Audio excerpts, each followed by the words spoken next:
That was something. Yeah. Thanks for the review. Came out in... This is going to go well. Came out in 2017. That was your first directorial effort ahead of Russian Doll, correct? Yes, it's the first thing I ever directed, yes. And since then, yeah, just the finale of Russian Doll and now an episode of Orange is the New Black. That'll be on the final season. Great. We'll get to those. But first, talk about working with Kenzo, one of the leading fashion brands to emerge out of Paris in the 70s. Lovely. Thank you.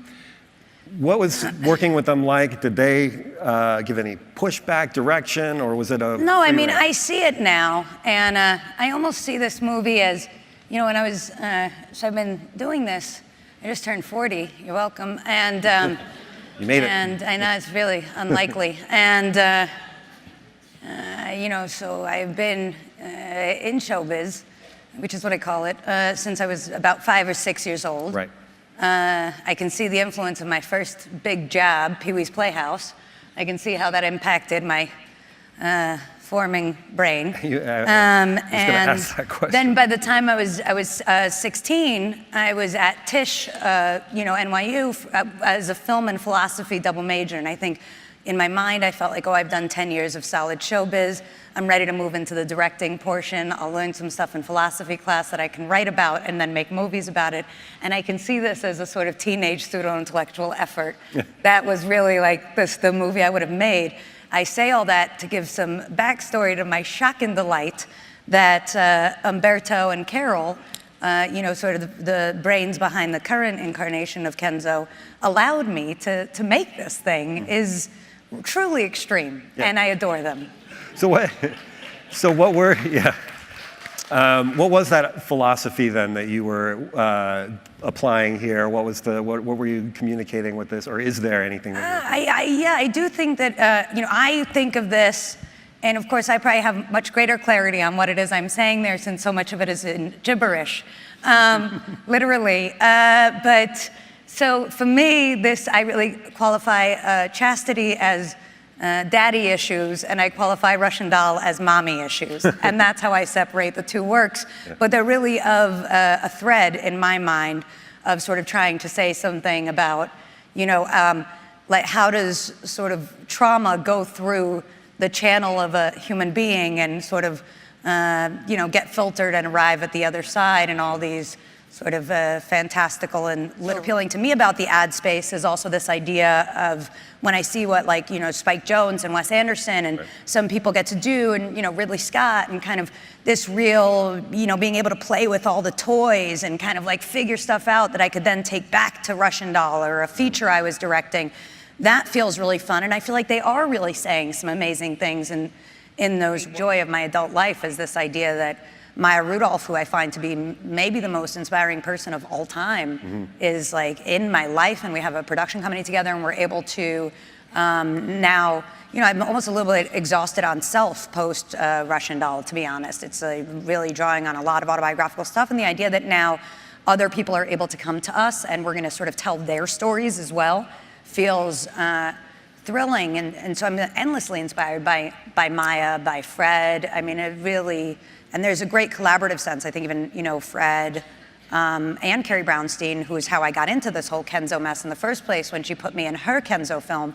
But, you know, Carrie and Fred would bring me to Portlandia, or, you know, Fred to Documentary Now. So I think there's kind of a sense of a sort of team that makes me feel very happy. About working with Netflix. Last year they launched something like 700 projects with originals, with creatives. Strong number. You made something that stood out, and not everyone does. Yes, yes, thank you. What was there a marketing push behind that? How was working with the Netflix people? Oh, first of all, I would say it's fascinating to go inside the algorithm. Strong recommend, really psychedelic. It's as sort of like thrilling and terrifying as you might imagine it would be. I've been listening and you know, reading a lot of Yuval Harari. I don't know if anybody's into him. Mamma mia. So we're all the way in, guys. And there's, you know, good news, bad news.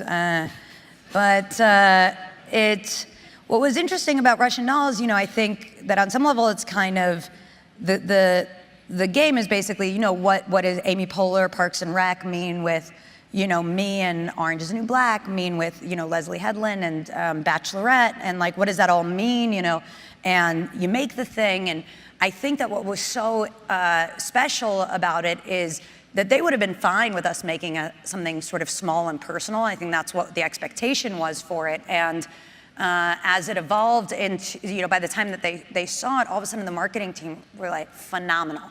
I mean, they had made so many, to work so hard. I mean, in the writer's room, in a lifetime of horror to get to the writer's room, every day, all night shoots, and you're like, it's freezing, you're directing, you're writing. There's Burt Young, he doesn't want to come out of his trailer. The trailer is a van.